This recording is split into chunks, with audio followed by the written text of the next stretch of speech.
اور عملاً یہ کارنامہ ابو بکر صدیق نے ادا کیا ہے۔ دوسری چیز معلوم ہوتا ہے کہ جب آپ لوگوں کو اللہ کی توحید کی طرف بلائیں گے تو آپ کو جو حقیقی خوشی محسوس ہوگی جو ابو بکر صدیق کے دلوں میں ہوئی، لوگوں تک اسلامی دعوت پہنچانے کے لیے جس سے دلوں کو خوشی اور سکون ملتا ہے، ظاہری طوفان کے درمیان اسلام کے اظہار و اعلان پر ابو بکر رضی اللہ عنہ کا اصرار۔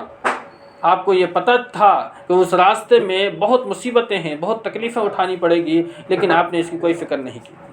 تیسری چیز جو معلوم ہوتی ہے کہ اللہ اور اس کے رسول کی محبت ابو بکر رضی اللہ تعالیٰ عنہ کے دلوں میں اس طرح تھی کہ اپنی نفس کی محبت پر اللہ کے رسول صلی اللہ علیہ وسلم کی محبت غالب تھی۔ یہ واضح دلیل ہے کہ ہمیں اپنے نفس سے زیادہ، اپنی جان سے بھی زیادہ اللہ کے رسول صلی اللہ علیہ وسلم سے محبت کرنی چاہیے تھی۔ چوتھی چیزیں یہ معلوم ہوئی کہ افراد کے ساتھ تعامل اور واقعات و حادثات کے سلسلے میں قبائلی عصبیت کا ایک اہم کردار تھا۔ ہم آپ کو یہ بتاتے چلیں کہ عقیدہ میں اختلاف ہی کیوں نہ ہو، یہاں ہم نے دیکھا کہ ابو بکر رضی اللہ تعالیٰ عنہ کے قبیلہ بنو تیم نے، گرچہ ابو بکر کے عقیدہ میں اور بنو تیم کے جو ان کے قبیلہ کے لوگ تھے ان کے عقیدہ میں بڑا فرق تھا، باوجود اس کے ان لوگوں نے عتبہ ابن ربیعہ کو دھمکی دی کہ اگر ابو بکر کی موت ہو گئی تو ہم تم کو قتل کیے بغیر نہیں رہیں گے۔ اور سب سے اہم بات جو معلوم ہوئی کہ جمیل کا بہترین موقف حضرت عمر کی جو بہن ہے نکھر کر کے سامنے آتا ہے۔ واضح ہوتا ہے کہ دعوت دین کے شوق و محبت اور اس کے لیے جد و جہد پر کس طرح ان کی تربیت ہوئی۔ حضرت ابو بکر رضی اللہ تعالیٰ عنہ کی والدہ نے رسول کے بارے میں دریافت کیا تو آپ نے فوراً کہا، نہ میں ابو بکر کو جانتی ہوں، نہ میں محمد ابن عبداللہ کو جانتی ہوں۔ کامل احتیاط کا تقاضا یہی تھا کہ اس وقت چونکہ ام الخیر مسلمان نہیں تھی، جمیل اپنے اسلام کو چھپا رہی تھی، وہ نہیں چاہتی تھی کہ اس کی خبر ام الخیر کو ہو جائے اور رسول کے مقام کی خبر ان کو نہ معلوم ہونے پائے۔ تو معلوم ہوتا ہے کہ حالات و واقعات کے تناظر میں اس طریقے کا کردار بھی ادا کرنا پڑتا ہے۔ اس واقعہ سے یہ بھی پتہ چلا کہ والدہ کے ساتھ ابو بکر رضی اللہ تعالیٰ عنہ کی نیکی اور احسان کیسا تھا۔ آپ اپنی والدہ کی ہدایت کے لیے انتہائی حریص تھے۔ اسی وجہ سے اللہ کے رسول صلی اللہ علیہ وسلم کی ابو بکر نے اللہ کے رسول صلی اللہ علیہ وسلم کو کہا کہ اگر آپ ان کو اللہ کی طرف دعوت دیں، ان کے حق میں اللہ سے دعا کریں تو امید ہے کہ اللہ رب العالمین آپ کے ذریعے سے انہیں جہنم کی آگ سے بچا لے گا۔ اور آپ نے ایسا کیا اور آپ مشرف اسلام ہوئی۔ نبی کریم صلی اللہ علیہ وسلم جب مکہ کے اندر میں اپنی دعوت کا آغاز کیا تو ظاہر سی بات ہے کہ جس طریقے سے پریشانی اور ابتلا میں ابو بکر صدیق ڈالے گئے تو جو نمایاں کردار ادا کرنے والے ہیں، جو بانی ہیں، جنہوں نے اس کی بنیاد رکھی ہے، ظاہر سی بات ہے ان کے راستے میں بہت ہی زیادہ تکلیف ہوگی، روڑے بچھائے جائیں گے۔ تو میں ایک کردار وہ بھی بیان کر رہا ہوں کہ نبی کریم صلی اللہ علیہ وسلم کی طرف سے مدافعت کرنے کے لیے جو بھی وار ہو اسے اپنے سینہ پر روکنے کے لیے بھی ابو بکر صدیق رضی اللہ تعالیٰ عنہ نے نمایاں کردار ادا کیا ہے۔ چند ایک بات میں آپ کے درمیان رکھتا ہوں کہ جرأت و شجاعت میں ابو بکر رضی اللہ تعالیٰ عنہ کی امتیازی پوزیشن تھی۔ حق بات کہنے میں کسی سے نہیں ڈرتے تھے، دین کی نصرت، اس پر عمل اور رسول کی طرف سے دفاع کرنے کے سلسلے میں کسی بھی ملامت گر کی ملامت سے ہرگز خوف نہیں کھاتے تھے۔ اللہ کے رسول صلی اللہ علیہ وسلم کے یہ ابو بکر صدیق رضی اللہ تعالیٰ عنہ کی اس کردار کے بارے میں ایک واقعہ بھی اللہ رب العالمین نے نقل فرمایا کہ جب آپ خصوصاً اللہ کی طرف لوگوں کو بلائیں تو یخافون لومۃ لائم، کسی بھی ملامت گر کے ملامت سے آپ کو خائف ہونے کی ضرورت نہیں ہے، اور یہ چیز ابو بکر صدیق کے اندر میں موجود تھی۔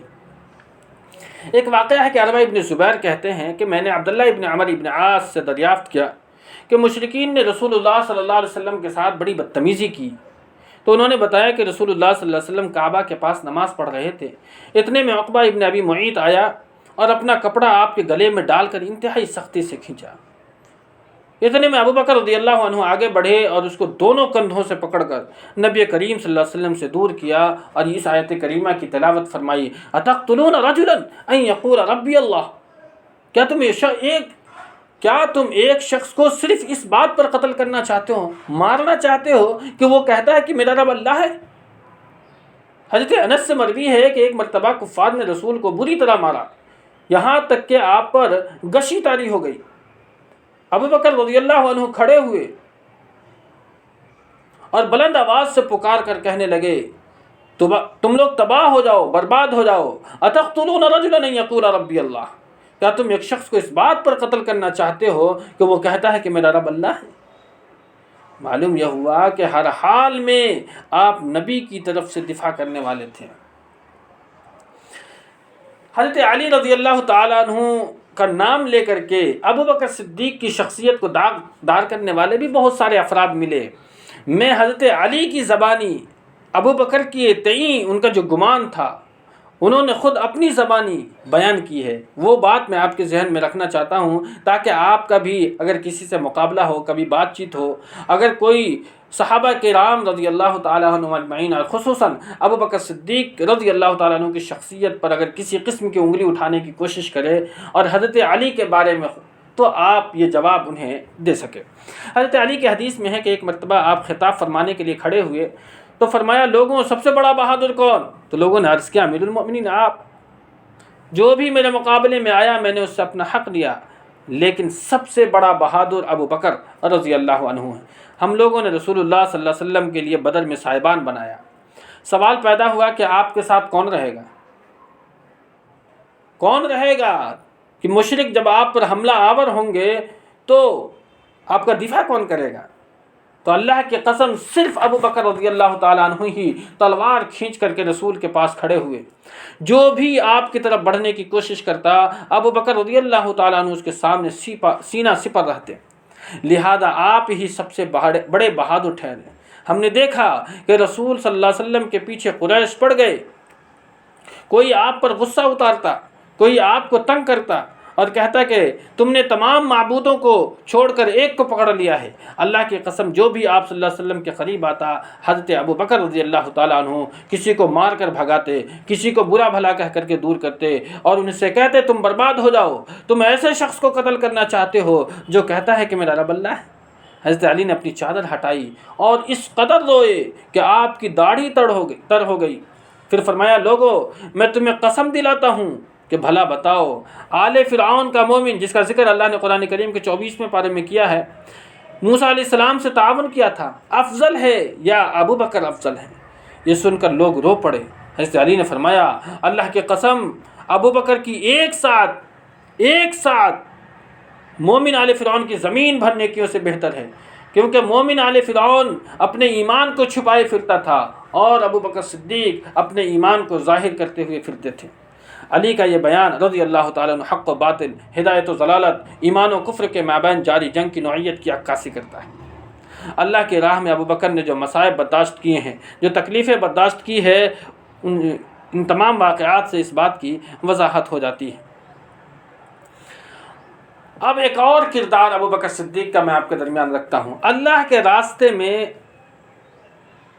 اللہ کے رسول صلی اللہ علیہ وسلم پر ایمان لانے والوں میں زیادہ تر لوگ مکہ میں غریبوں کی تھے، غلاموں، باندیوں، یہ لوگ زیادہ تر اللہ کے رسول پر ایمان لانے والے تھے۔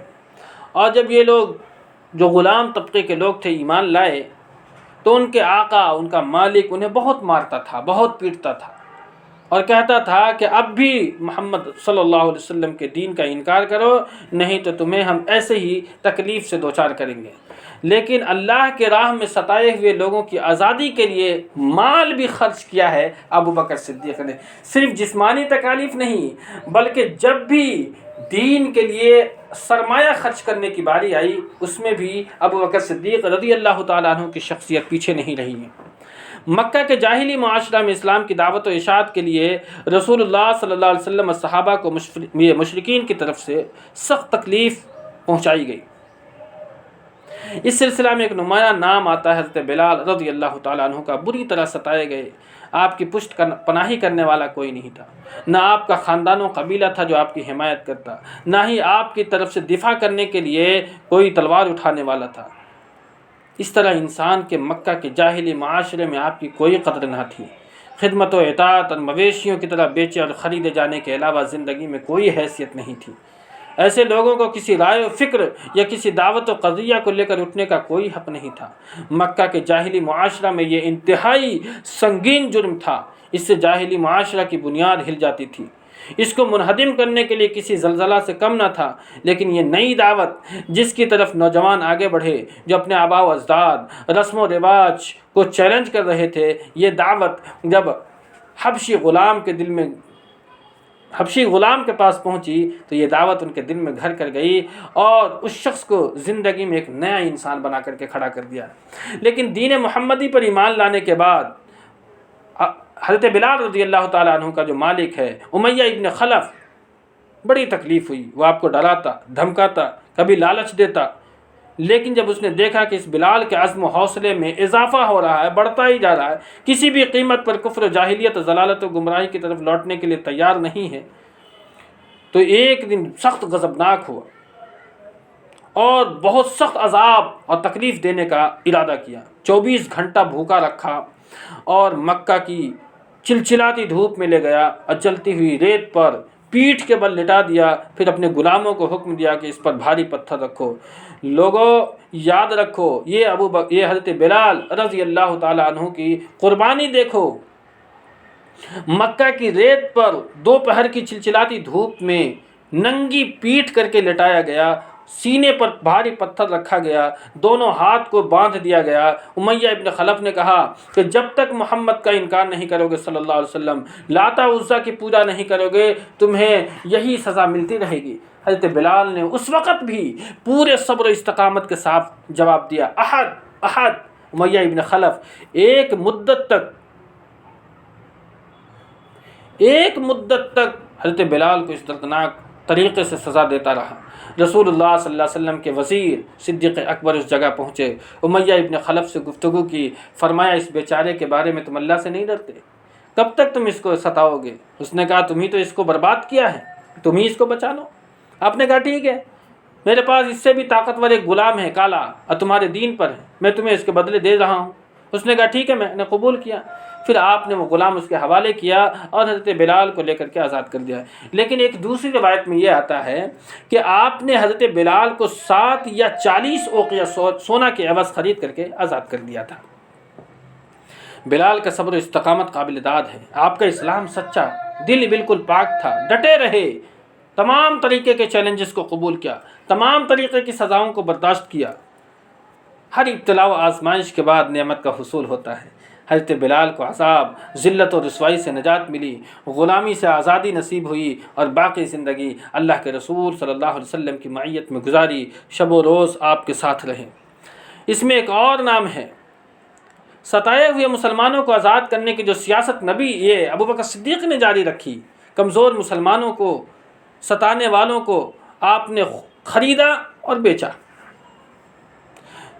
عامر ابن فہیرہ جو بدر و احد میں شریک رہے اور بئر معونہ کے واقعہ میں شہید ہوئے، جیسے ام ابیس ذوالنیرہ، جب ان کو آزاد کیا تو ان کی بینائی چلی گئی تھی۔ کفار کہنے لگے کہ لاتا عزا نے اس کی بینائی چھین لی ہے۔ انہوں نے کہا کفار جھوٹ کہہ رہے ہیں، اللہ کی قسم لاتا عزا نفع نقصان کی طاقت نہیں رکھتے۔ اللہ رب العالمین نے ذوالنیرہ کی بینائی کو لوٹا دی، نہدیہ ان کی بیٹی کو آزاد کیا۔ یہ دونوں ماں بیٹی بنو عبدالدار کی خاتون کے غلام میں تھی۔ آپ کا دونوں کے پاس سے گزر ہوا، ان کو ان کی مالکہ نے آٹا دے کر بھیجا اور کہہ رہی تھی کہ تم دونوں کو کبھی آزاد نہیں کروں گی۔ یہ سن کر ابوبکر صدیق نے فرمایا کہ تم اس قسم کو توڑ دو۔ اس نے کہا قسم توڑ دوں؟ تم نے ہی ان دونوں کو برباد کیا ہے، تم ہی ان دونوں کو آزاد کرو۔ آپ نے کہا ٹھیک ہے، کتنے میں دو گی؟ اس نے کہا اتنے میں۔ آپ نے کہا میں نے خرید لیا اور آج سے یہ دونوں آزاد ہیں۔ اور ان دونوں نے سے کہا آٹا اس کے حوالے کرو۔ ان دونوں نے کہا ہم اس سے فارغ ہو کر اس کے حوالے کر دیتے ہیں۔ آپ نے فرمایا جیسا تم چاہو۔ غور کرنے کا مقام ہے اسلام نے کس طرح ابوبکر صدیق رضی اللہ عنہ اور ان دونوں لونڈیوں کے درمیان مساوات پیدا کی۔ یہ وہ دونوں آپ سے مخاطب ہوئی جیسے ہم مقام لوگ ایک دوسرے سے خطاب کرتے۔ غلام و آقا کا طرز تخاطب نہیں تھا۔ ابوبکر نے جاہلیت اور اسلام میں شرف و منزلت پر قائم رہتے ہوئے بھی اس طرز تخاطب کو قبول کیا تھا، حالانکہ آپ ہی نے ان دونوں کو آزادی دلائی۔ اور کس طرح اسلام لانے سے ان دونوں کے بلند اخلاق سامنے آ گئے۔ آزادی اور ظلم سے نجات کے بعد بھی ان کے لیے ممکن تھا کہ یہ آٹا چھوڑ کے بھاگ جاتی، لیکن انہوں نے کہا نہیں، ہم جو کام اس نے سونپا ہے وہ کام کرنے کے بعد ہم آزاد ہو جائیں گے۔ اسی طریقے سے بنو عدی کی شاخ قبیلہ بنی مومل کی ایک لونڈی کے پاس ابو بکر کا گزر ہوا جو مسلمان ہو چکی تھی۔ عمر بن خطاب بہت، جو ابھی مسلمان نہیں ہوئے تو بڑی تکلیف دیتے تھے، اسلام چھوڑ دے، اس کی اس قدر پٹائی کرتے، تھک جاتے۔ جب تھک جاتے تو کہتے کہ میں تھکنے کی وجہ سے نہیں چھوڑا، تو جواب دیتی اللہ تمہارے ساتھ ایسا ہی کرے۔ آپ نے اس کو بھی خریدا اور آزاد کر دیا۔ غرضے کے بہت سارے غلام اور لونڈیوں کو آپ نے آزاد کرایا ہے۔ مکہ کے اندر میں دیکھا کہ مسلمان کے ساتھ کافی تکلیف اور اذیت کا ماحول گرم ہے، تو پہلی اسلامی جماعت کے افراد کے مابین یہ تکافل خیر و عطا کا مینارہ بنے۔ اسلام کی برکت سے بہت سارے غلام صاحب عقیدہ اور فکر قرار پائے۔ اس موضوع پر گفتگو کرنا، اس سے دفاع کرنا، اس کی راہ میں جہاد کرنا ابو بکر صدیق کا حقیقی مقصد ہو گیا تھا۔ ابو بکر کا ان حضرات کو خریدنا اور آزاد کر دینا اسلام کی عظمت کا پتہ دیتا ہے، اس بات کی عکاسی کرتا ہے کہ دین آپ کے اندر کس قدر گھر گیا تھا۔ دور حاضر میں مسلمانوں کو بھی شدید ضرورت ہے کہ وہ اس طرح کے اعلیٰ اقدار اور بلند شعور کو بیدار کرے تاکہ آپس میں اتحاد پیدا ہو سکے، اتفاق پیدا ہو سکے، افراد امت کے درمیان پیار، محبت اور تعاون کی فضا کو ہموار کیا جا سکے۔ دشمنان دین کا نشانہ بن چکے ہیں اور وہ ان کی بیخ کنی میں لگے ہوئے ہیں۔ آپ کی پہلی ہجرت اور ابن الدغنہ کا موقف۔ ام المؤمنین حضرت عائشہ فرماتی ہیں کہ میں نے جب اپنی آنکھیں کھولی تو اپنے والدین کو اسلام پر پایا۔ ہر روز صبح و شام ہمارے یہاں تشریف لاتے تھے اللہ کے رسول صلی اللہ علیہ وسلم۔ جب مسلمانوں کی ابتلا و آزمائش کا دور آیا تو میرے والد حبشہ کی طرف ہجرت کرے ارادے سے مقام برق الغمات تک پہنچے۔ یاد رکھنے کی ضرورت ہے چونکہ اسائنمنٹ کے لیے چند ایسے ہی سوالات کا آپ کے سامنے ذکر کیا جائے گا جو اسائنمنٹ بنانے کے لیے ہوگا۔ میں آپ کو یہاں ہلکی رہنمائی کر دے رہا ہوں۔ ہر ایک سبق کا ایک ایک اسائنمنٹ آپ کے درمیان رکھ دیا جائے گا جس کا جواب آپ اسے اسی سبق کے ذریعے سے حاصل کرنا ہے جو آپ کو پڑھایا گیا ہے۔ برق الغمات جب حضرت ابوبکر صدیق پہنچے تو وہاں ابن الدغنہ جو کہ قبیلہ قارہ کا سردار تھا آپ سے ملا۔ اس نے کہا ابو بکر کہاں کا ارادہ ہے؟ آپ نے کہا میری قوم نے مجھے یہاں نکلنے پر مجبور کر دیا ہے، میں چاہتا ہوں کہ روئے زمین میں سیر کروں اور آزادی سے اپنے رب کی عبادت کروں۔ ابن الدغنہ نے کہا کہ ابو بکر آپ جیسا انسان نہ یہاں سے جا سکتا ہے نہ ہی اس کو جانے دیا جائے گا۔ آپ تو محتاجوں کی مدد کرتے ہیں، رشتہ داروں کا خیال رکھتے ہیں، لوگوں کا بوجھ یعنی قرض وغیرہ اپنے سر لے لیتے ہیں، مہمان کی نوازی کرتے ہیں، مہمان نوازی کرتے ہیں، میں آپ کو پناہ دیتا ہوں اور اپنے پاس لے جاتا ہوں۔ قریش کا سردار ابن الدغنہ نے اپنے قوم کے لوگوں کے پاس جا کر کے کہا کہ میں ابو بکر صدیق کو اپنی پناہ میں لیتا ہوں۔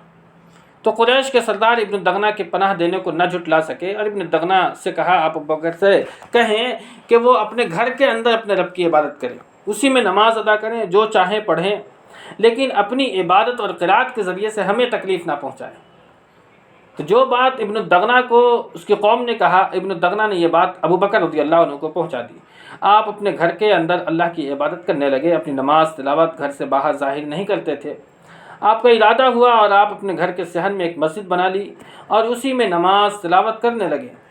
آپ کی تلاوت پر کفار و مشرکین کی عورتیں، نوجوان ٹوٹ پڑتے، ان کو یہ چیز پسند آتی، اس کو غور سے سنتے اور آپ کی طرف متوجہ ہوتے۔ ابو بکر رضی اللہ تعالی عنہ انتہائی نرم دل تھے، جب قرآن کی تلاوت کرتے تو آپ اپنے آپ پر قابو نہیں رکھ پاتے تھے۔ اس سے سرداران قریش بہت ہی خوف زدہ ہوئے اور ان کو فکر لاحق ہوئی۔ انہوں نے ابن الدغنہ کو بلا بھیجا۔ جب وہ آ گیا تو اس سے قریش نے کہا کہ ہم ابو بکر کو تمہاری پناہ کی وجہ سے چھوڑ رکھا تھا، اس شرط پر کہ وہ اپنے گھر میں عبادت کریں گے، لیکن وہ اس سے تجاوز کر کے اپنے گھر کے سامنے مسجد بنا کر علی الاعلان نماز قائم کرتے ہیں، قرآن کی تلاوت کرتے ہیں۔ ہمیں ڈر ہے کہ ہماری عورتیں اور نوجوان فتنے میں مبتلا ہو جائیں، آپ ان کو روکیے، اگر وہ اپنے گھر کے اندر عبادت کریں تو ٹھیک ہے، ورنہ آپ ان سے اپنی پناہ واپس لے لیجیے، ہم آپ کی بات کاٹنا نہیں چاہتے۔ اس کے بعد ابن الدغنہ ابو بکر کے پاس آیا اور کہا کہ ہمارے اور آپ کے درمیان جو طے پایا تھا وہ اس طریقے سے تھا، یا تو تم طے شدہ معاہدے پر قائم رہو یا پھر میری پناہ کو لوٹا دو۔ اس وقت ابو بکر صدیق نے پناہ لوٹا دی، کہا کہ میں اللہ کی پناہ میں خوش ہوں۔ جب آپ ابن الدغنہ کی پناہ سے دستبردار ہو گئے تو قریش کا ایک احمق شخص کعبہ میں جاتے ہوئے راستے میں آپ کو ملا اس نے آپ کی شان میں گستاخی کرتے ہوئے آپ کے سر پر مٹی ڈال دی۔ اتنے میں آپ کے پاس سے ولید بن مغیرہ یا عاص بن وائل کا گزر ہوا۔ آپ نے اس سے کہا ذرا اس بیوقوف کو دیکھ کیا کر رہا ہے۔ اس نے کہا یہ تم خود اپنے ساتھ کیا ہے۔ ابو بکر رضی اللہ تعالیٰ عنہ یہ کہتے ہوئے گزر گئے، اے میرے رب تو کتنا بڑا بردبار ہے، اے میرے رب تو کتنا بڑا بردبار ہے، اے میرے رب تو کتنا بڑا بردبار ہے۔ حضرات آج کا درس جو ہے، چونکہ اتنا ہی وقت ہے، چونکہ میں نے آپ سے پہلے اس بات کے متنبہ کر دیا تھا کہ تقریباً پون گھنٹہ کا درس ہوگا اور تقریباً پونا گھنٹہ ہو چکا ہے۔ جہاں تک ابھی آپ کو تعلیم دی گئی ہے، اس سے یہ پتہ چلتا ہے کہ ابو بکر صدیق رضی اللہ تعالیٰ عنہ کی جو شخصیت ہے وہ نبی صلی اللہ علیہ وسلم کے ساتھ ہر میدان میں اور اسلام کے لیے جتنی بھی قربانیوں کی ضرورت تھی ان تمام قربانیوں میں ایک لمحہ بھی، ایک ساتھ بھی پیچھے نہیں ہٹے، اور جو بھی قربانیاں اسلام نے مانگی اس کے لیے ہمہ وقت تیار رہے۔ حضرت ابوبکر صدیق رضی اللہ تعالیٰ عنہ کے جو زندگی ہے اس سے ہمیں بہت کچھ سیکھنے کی ضرورت ہے۔ حضرت یہ بھی بتاتا چلوں کہ جو ابھی واقعہ میں نے آپ کو ابن الدغنہ کا سنایا ہے، اس واقعہ سے کئی ساری باتوں کا پتہ چلتا ہے۔ انشاءاللہ کل کا جو درس ہوگا وہ اس کی جو ابتدا ہوگی، اس کا جو آغاز ہوگا وہ یہیں سے کیا جائے گا۔ میں انہی چند باتوں پر اپنی بات کو ختم کرتا ہوں اور آج کا درس یہیں پر ختم ہوتا ہے۔ والسلام علیکم ورحمۃ اللہ وبرکاتہ۔